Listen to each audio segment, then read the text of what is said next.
So March నెలలో next నేను ఏం కార్ కొనాలి అనేది బేసిక్ ఇన్ఫర్మేషన్ రీసెర్చ్ చేసుకుంటున్నప్పుడు అమెరికాలో కార్ ఇండస్ట్రీ మార్కెట్ చాలా రిలాక్స్డ్గా ఉండేది. అయితే అప్పుడు నేను కూడా ఏప్రిల్ మే నెలలో మనం ఇంకా రిలాక్స్డ్గా కార్స్ అన్ని షాప్ అరౌండ్ చేద్దాము అనుకున్నాను. సడన్గా ఏప్రిల్ 2న దాన్ని ఇప్పుడు లిబరేషన్ డే అంటారు అమెరికాలో, ట్రంప్ టారిఫ్ అని అనౌన్స్ చేశారు. చేసిన వెంటనే సీన్ అంతా రివర్స్ అయిపోయింది. కార్ మార్కెట్ అనేది చాలా బిజీ అయిపోయింది. అయితే ఈ కార్ టారిఫ్స్ అనేవి ఈ మార్కెట్ని ఎలా ఎఫెక్ట్ చేయబోతున్నాయి, ఏ కంపెనీలు గెలుస్తాయి, ఏ కంపెనీలు ఓడిపోవచ్చు, నెక్స్ట్ నా కార్ పర్చేస్ని ఈ కార్ టారిఫ్స్ ఎంతవరకు ఇన్ఫ్లుయెన్స్ చేస్తున్నాయి. సో అది bottom line of this episode ఇంతేసింది అంటాం. కానీ ఈ టారిఫ్ అనేది కంట్రీస్ కట్టవు. చైనా వచ్చి వాళ్ళ బడ్జెట్లోంచి, లేకపోతే ఇండియా వచ్చి వాళ్ళ బడ్జెట్లోంచి అమెరికాకి డబ్బులు ఇవ్వదు. ఇది ఎవరైతే కంపెనీ అమెరికాలో కానీ చైనాలో కానీ ఏదైనా తయారు చేసుకుని దాన్ని అమెరికాలో అమ్మాలనుకుంటారో సో ఆ కంపెనీ ఆ టారిఫ్ కడుతుంది. సో అప్పుడు అది ఫైనల్గా కన్జ్యూమర్ ఎవరైతే ఈ కార్ కొనుక్కుంటున్నారో వాళ్ళ పాకెట్ మీద పడుతుంది. సో ఓవరాల్గా టారిఫ్ అనేది ఏంటంటే మన పాకెట్ మీద పడే బర్డెన్. అది మనం ఎప్పుడు గుర్తుపెట్టుకోవాలి. ఒక క్లాసిక్ ఎగ్జాంపుల్ మీకు హాండా సిఆర్వి, నేను 2015లో హాండా సిఆర్వి కార్ కొనుక్కున్నాను.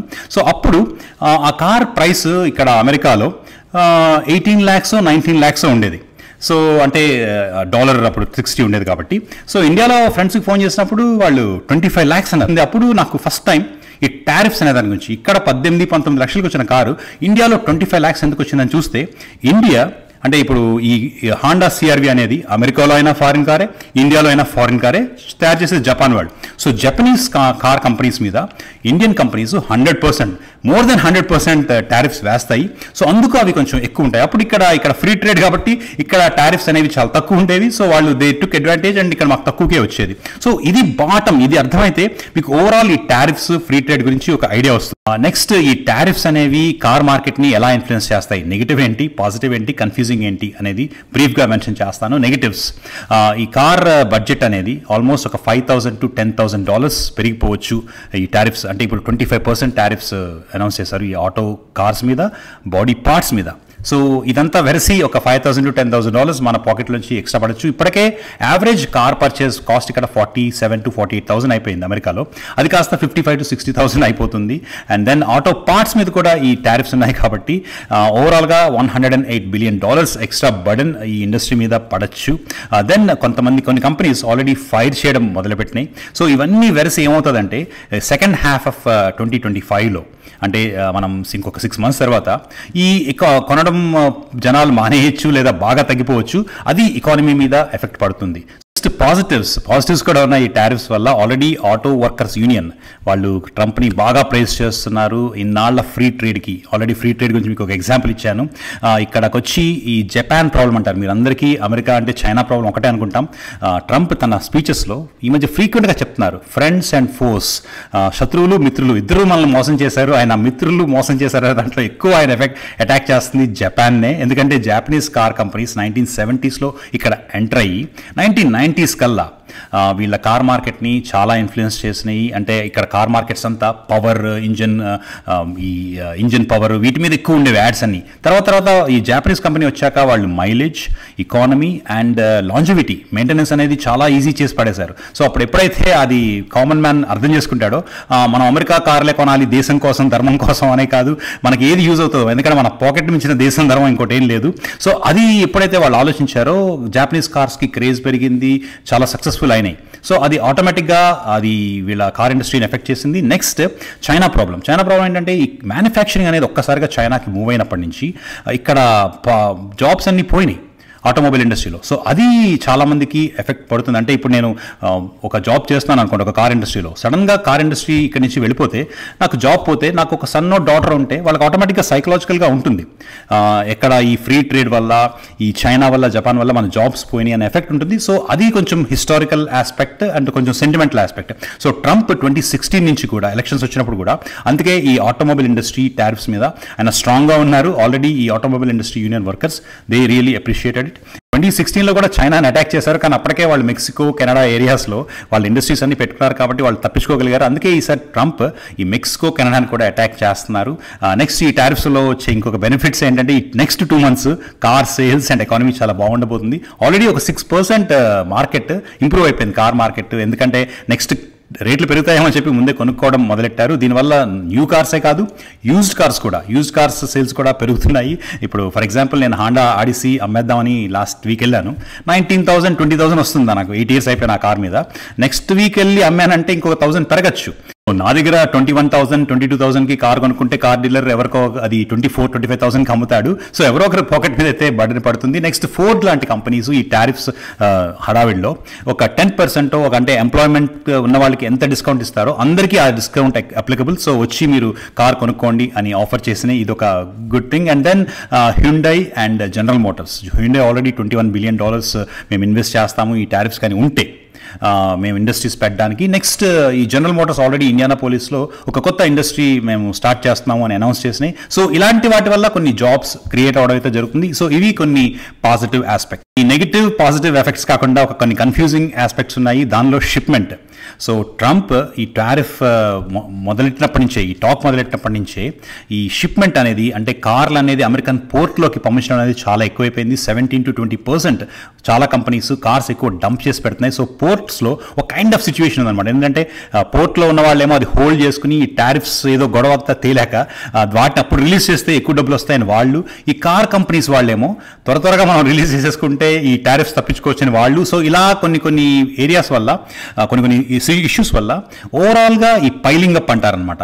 ఈ మొత్తం పోర్ట్స్లో ఈ కార్స్ అన్ని పైలప్ అయిపోయి చాలా ఒక ప్రాబ్లమాటిక్గా తయారవ్వచ్చు. ఇది ఒక కన్ఫ్యూజింగ్ ఇష్యూ. ఇంకొక ఇంపార్టెంట్ ఇష్యూ ఏంటంటే ట్రంప్ మీద అసాసినేషన్ జరిపినప్పుడే ఈ ట్రంప్ గెలుస్తాడని ఒక గ్యారంటీ వచ్చి కొన్ని కంపెనీస్ అయితే ముందే షిప్మెంట్ చేశాయి అని చెప్తున్నారు. సో అది దానిలో కొంచెం కాన్స్పిరసీ ఉంది కాబట్టి I don't want go into that topic. So ఓవరాల్గా ఇప్పుడు నేను కొందాం అనుకున్న కార్ అయితే అన్ని చూసిన తర్వాత నాకు వోల్వో XC90 చాలా నచ్చింది. And that's a very branded car అనమాట. అది సమై లగ్జరీ కారు. సో అదైతే నేను 10 days క్రితమే వాళ్ళకి నేను తీసుకుంటానని చెప్పిన, ఇది రేపు వస్తుంది ఎల్లుండి వస్తుందని రోజు టెక్స్ట్ పెడుతున్నారు తప్ప కార్ వచ్చినట్టయితే నాకు ఇంతవరకు మెసేజ్ రాలేదు నేను రికార్డ్ చేస్తున్నప్పుడు. సో ప్రాబబుల్లీ నేను అనుకోవడం అది ఆ పోర్ట్లో స్టక్ అయిపోయి ఉంటుంది. సో వీటి వల్ల మన రిలీజ్ డేట్స్ అనేవి కొంచెం లేట్ అవుతాయి.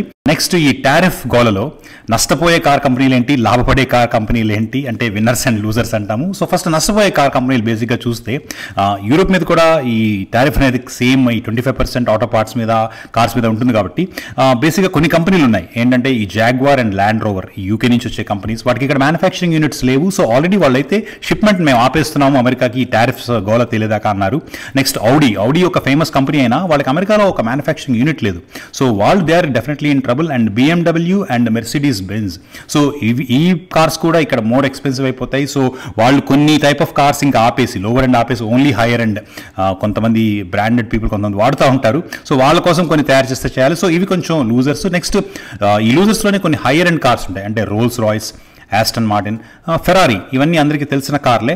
సో వీటికి ఏంటంటే ఇవి డెఫినెట్గా ఇక్కడ కార్ కంపెనీ ఇక్కడ సబ్సిడీస్ ఎంత ఇచ్చినా వాళ్ళు ఇక్కడ కార్ కంపెనీ పెట్టలేరు. సో వాళ్ళు డెఫినెట్గా వాళ్ళ స్కిల్డ్ వర్కర్స్తో ఒక కైండ్ ఆఫ్ వాళ్ళ ఆథెంటిక్ ఆర్ట్తో అవి ప్రిపేర్ చేస్తారు. వాళ్ళని కొనుక్కునే వాళ్ళు కూడా కొంచెం భయపడకుండా ఉంటారు. ఎందుకంటే for example Ferrari already even purchase చేసి ఆర్డర్ చేసిన మోడల్స్ కూడా ఒక 10% హైక్ చేసింది. సో 200K పెట్టి కార్ కొనుక్కునేవాడు ఇంకొక 10% హైక్ అంటే 220K కొనుక్కోవడానికి భయపడ్డు. సో వాళ్ళు ఎలా ఎఫెక్ట్ అవుతారని తెలియదు కానీ డెఫినెట్గా వాళ్ళందరి మీద కూడా ఈ ఎఫెక్ట్ అయితే పడుతుంది. నెక్స్ట్ విన్నర్స్, ఇందులో విన్నర్స్ కూడా ఉన్నారు already Hyundai, Kia. Next 2 months మేము ఎటువంటి చేంజెస్ అయితే కార్స్లో చేయమని చెప్పారు. అండ్ ఇక్కడ విన్నర్స్ ఎవరవుతారంటే ఆల్రెడీ మనం ఇందాక నేను మీకు ఒక స్టార్టింగ్లో ఒక క్వశ్చన్ అడిగాను, ఎంత పర్సెంటేజ్ ఆఫ్ కార్స్ ఇక్కడ తయారవుతున్నాయి, ఎక్కడ ఎంత పర్సెంటేజ్ ఆఫ్ కార్స్ ఇంపోర్ట్ అవుతున్నాయి అంటే దానికి ఆన్సర్ 53% ఆఫ్ ది కార్స్ ఇప్పుడు అమెరికాలో రిలీజ్ అయ్యేవి అమెరికాలోనే తయారవుతున్నాయి, అంటే అట్లీస్ట్ అసెంబుల్ అవుతున్నాయి. ఓన్లీ 47% బయట నుంచి ఇంపోర్ట్ అవుతున్నాయి. అందులో ఈ హ్యుండాయ్ కానీ ఈ జాపనీస్ కార్ కంపెనీస్ కానీ వాళ్ళందరి మ్యానుఫ్యాక్చరింగ్ యూనిట్స్ ఇక్కడ పెట్టేసుకున్నారు. సో బట్ స్టిల్ ఈ ఆటో పార్ట్స్ అనేది వచ్చేటప్పుడు అవి బయట నుంచి వచ్చినప్పుడు అసెంబుల్ చేసినప్పుడు వీటికి ఇంకా రూల్స్ అనేవి ఈ టారిఫ్స్లో క్లియర్గా లేవు. సో ఓవరాల్గా ఈ Ford, Hyundai, Kia, Tesla and Rivian అని ఒక ఎలక్ట్రిక్ కార్ కంపెనీ తయారైంది. సో ఇలాంటి అమెరికన్ బేస్డ్ కంపెనీ ఎస్పెషల్లీ అందరికంటే ఎక్కువైతే ఫోర్డ్ డెఫినెట్గా అండ్ మోర్ అడ్వాంటేజ్. సో ఇవి కొన్ని కంపెనీస్. జాపనీస్ కార్స్కి అయితే ఇప్పుడు ప్రస్తుతానికి చాలా రష్ అయితే పెరిగింది. బట్ జాపనీస్ కార్స్ నాకు తెలిసిన మటుకు వాళ్ళు ఇనఫ్ ఇక్కడ కార్ కంపెనీస్ మ్యానుఫ్యాక్చరింగ్ అయితే పెట్టుకున్నారు. ఈ 2016లో ట్రంప్ వచ్చినప్పటి నుంచే ఇది స్టార్ట్ అయింది. మెల్లిమెల్లిగా అంటే ట్రంప్ ఓన్లీ పొలిటికల్గా రిపబ్లికన్సే చేస్తున్నారంటారు. ఈవెన్ డెమోక్రాట్స్ కూడా సబ్సిడీస్, అంటే వాళ్ళు ఈ టారిఫ్స్ అని ఈ గొడవల విధంగా కాకుండా సబ్సిడీస్ అనేవి ఈ మ్యానుఫ్యాక్చరింగ్ యూనిట్స్ అమెరికాలో పెట్టిన వాళ్ళకి ఇచ్చారు. సో ఆటోమేటిక్గా మెల్లిగా ఈ మ్యానుఫ్యాక్చరింగ్ అనేది 50% క్రాస్ చేసి 53% వరకు అయితే వచ్చింది ఓవరాల్గా ఈ 5-10 years పీరియడ్లో. So some changes are coming which are good for the manufacturing industry of America. Finally ఈ ఎపిసోడ్ కన్క్లూడ్ చేసే ముందు ఒక బిగ్గర్ పిక్చర్ ఏంటి ఇవన్నీ టారిఫ్స్కి, కార్స్కి అంటే, ఒకటి ఇప్పుడు ఈ టారిఫ్స్ గొడవ వల్ల ఇక్కడ అమెరికాలో మ్యానుఫ్యాక్చరింగ్ పెంచాలని చెప్పి మొత్తం అందరూ వచ్చి ఇన్వెస్ట్ చేశాక, మొత్తం ఇండస్ట్రీ స్టార్ట్ చేశాక సడన్గా ఈ తూచ్ ఈ టారిఫ్స్ ఏమీ లేదు అంటే అప్పుడు వాటన్నిటిని తీసుకెళ్ళి వేరే చోట పెట్టడం, that is big loss for all companies. అందుకే ఎక్కువ మంది ఆన్సర్ వెతుకుతుంది ఏంటంటే, ఇలా ఏదో స్టేట్మెంట్లు, ట్వీట్లు ఇలా కాకుండా ఒక లెజిస్లేషన్, అంటే ట్రంప్ ఉన్నంతసేపు టారిఫ్స్ ఒకలాగా, ట్రంప్ వెళ్ళిపోగానే ఇంకొకలాగా అలా అయితే అమెరికాకే అది డిసడ్వాంటేజ్. అండ్ దెన్ ఒక లెజిస్లేషన్ లాగా బై పార్టీస్ అంటే బోత్ పార్టీస్ అగ్రీ అయ్యి ఒక కన్క్లూజన్కి వస్తే అప్పుడు దాన్ని ఒక ఫర్దర్ దాన్ని ఇంప్లిమెంట్ చేయడానికి ఈజీ అవుతుంది. అట్లీస్ట్ 7 to 9 years టైంలో ఇండస్ట్రీస్ మెల్లిగా మూవ్ అవ్వటం, ఈ ట్రంప్ ప్రామిస్ చేసిన ఈ మ్యానుఫ్యాక్చరింగ్ అనేది అమెరికాలో రావటం, చాలామందికి ఈ బ్లూ కాలర్ జాబ్స్ అన్ని రావటం, ఇవన్నీ జరగచ్చు. సో అది ఒక major thing. And second things, ఈ ఆటో మీద, కార్స్ మీద ఒక టారిఫ్, నెక్స్ట్ బాడీ పార్ట్స్ వాటి మీద ఒక టారిఫ్. సో ఒక కారు పోర్ట్లోకి వచ్చినప్పుడు దాన్ని ఎలా జడ్జ్ చేస్తారు అంటే, అది ఎక్కడ తయారైందని బట్టి చూస్తారా, లేదా పార్ట్స్ వచ్చిందని బట్టి చూస్తారా, ఒక్కొక్క పార్ట్కి లెక్క పెట్టి దాన్ని బట్టి టారిఫ్స్ వేస్తారా, మళ్ళీ చైనా పార్ట్సే ఎక్కువ ఉంటాయి, సో అప్పుడు దాని మీద ట్యాక్స్ ఎక్కువ వద్దా? సో వీటన్నిటికీ ఒక కైండ్ ఆఫ్ గందరగోళం ఉంది. ఫర్ ఎగ్జాంపుల్ నేను డిసైడ్ అయిన ఈ Volvo XC90, ఇది అందరూ అనుకుంటారు ఇది స్వీడిష్ కంపెనీ అనుకుంటారు, కానీ అసెంబ్ల్ అయ్యేది మాత్రమే స్వీడిష్లో. ఇందులో 80% ఈ కారు చైనా నుంచే వస్తుంది. సో 2019లో ఒక పెద్ద ఆర్టికల్ కూడా దీని మీద. సో దీన్ని వోల్వోని ఇంకా ఎటువంటి యూరోపియన్ కార్ కింద చూడకూడదు, అదొక చైనీస్ మేడ్ కార్ కింద చూడాలి. సిగ్నిఫికెంట్ పోర్షన్ అంతా చైనాలోంచే వస్తుంది. సో వోల్వో XC90 అనేది, అంటే వోల్వో కంపెనీ కార్స్ అనేవి ఒక ఫేమస్ కార్స్ అయినా ఓవరాల్గా దీని మీద కైండ్ ఆఫ్ ఒక చైనీస్ ఫేస్ అయితే ఉంది దీనికి. సో ఫ్యూచర్లో ఏమవచ్చు అంటే వోల్వో XC90 వాళ్ళ మార్కెట్ కొంచెం తగ్గచ్చు, లేదా రేట్లు అనేవి కొంచెం బాగా పెరగచ్చు. సో ఇలాంటివి కొన్ని ఫ్యూచర్లో జరగబోతున్నాయి. Then third and most important thing, trade అనేది ఎప్పుడు ట్రస్ట్ మీద నడుస్తుంది. సో ఈ టారిఫ్స్ కావచ్చు, మాటికి న్యూస్ ఛానల్స్లో ఇచ్చే ఇంటర్వ్యూస్లో బయట కంట్రీస్ని అనడం వల్ల, ఈ ఫ్రెండ్స్, ఫోర్స్, ఈ డిస్కషన్స్ తీసుకురావడం వల్ల American trust on America and also good will on America ఇది పోవచ్చు. సో ఈవెన్చువల్లీ ఆల్రెడీ చూస్తున్నాం, ట్రేడ్, ట్రావెల్ అండ్ టూరిజం ఇవన్నీ అమెరికాకి వచ్చే ట్రావెలర్స్ తగ్గబోతున్నారు. నెక్స్ట్ అమెరికన్ గూడ్స్ మీద బయట కంట్రీస్ ఫీల్ అయ్యే విధానం మారిపోతుంది. అమెరికన్ గూడ్స్ని వాళ్ళు ఒక సోషల్ మీడియా ప్రొపగాండాస్లో బ్యాన్ చేయాలని చూస్తున్నారు. ఇలాంటివన్నీ కూడా అమెరికన్ ఎకానమీని ఎఫెక్ట్ చేయొచ్చు. సో ఇవి ఓవరాల్గా bigger picture of this cars and tariffs. So ఈ టారిఫ్స్ అనేది అంటే టారిఫ్ అనే ఒకే మాటతో ట్రంప్ ఒకేసారి ఒక 20-30 పిట్టలను కొట్టాలని చూస్తున్నారా, లేకపోతే చివరికి చరిత్రలో ఒక పిట్టల ధరలా మిగిలిపోతారా? సో అది నెక్స్ట్ ఎపిసోడ్లో కవర్ చేస్తాను. Thank you for watching, thank you for listening. It's just another day in Paradise. Have a wonderful time.